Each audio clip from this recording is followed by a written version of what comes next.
So this is how it actually started. Now, if you ever come in contact with him, the story will probably come out a whole lot different.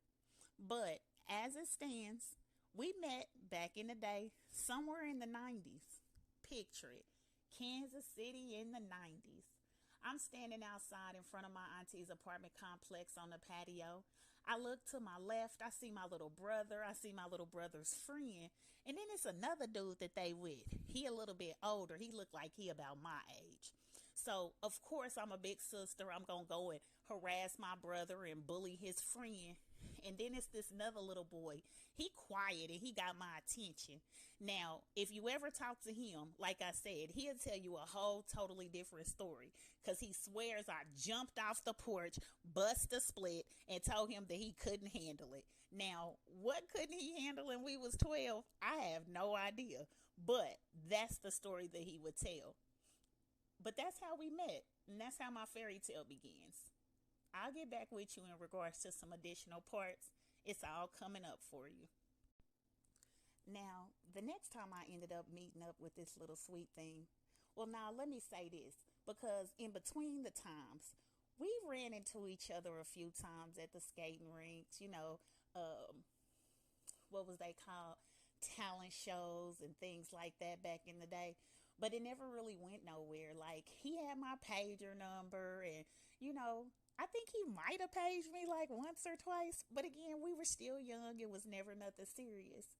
The next time that I remember really, really meeting up with him, though, me and my homegirl at the time had stole her mama's car. We went to this house party.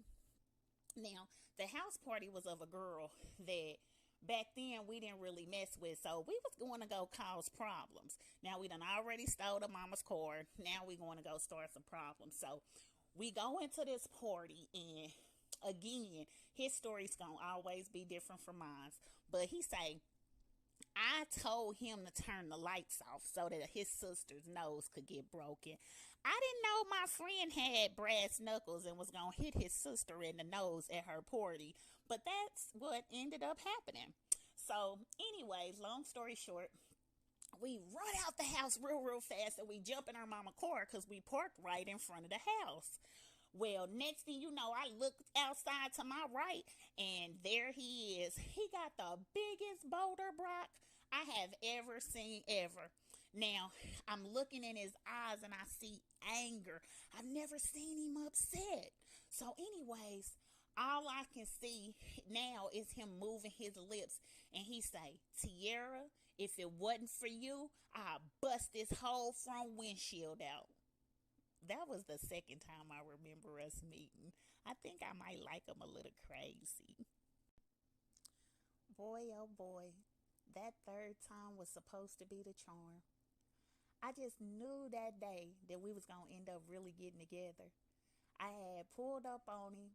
I don't remember the block, but it was in front of his cousin's duplex. Man, we had to be about 16, maybe 17 at the time. I told him, I said, hey, you. He's sitting down on the curb inside of the car or whatever, and we talking, chit-chatting. I say, hey, you, I'm coming back for you tonight. He's like, all right, I'm going to be here, woo, woo, woo. We just going back and forth, kind of shooting the stuff. I'm with one of my friends or whatever. And you know what? That was the last time that I actually saw him. He got locked up when we was about 17, and I never heard from him again. I thought about him often, but like I said, I just never heard from him. And we were never really official or nothing like that. We just always knew that we was crushing on each other. Man, if that boy wouldn't have never went to jail, I just kind of sit back and I be wondering, like, what would my life have been? Would we have really went all the way? But hey, it's definitely more to this story. I'm just getting started, y'all.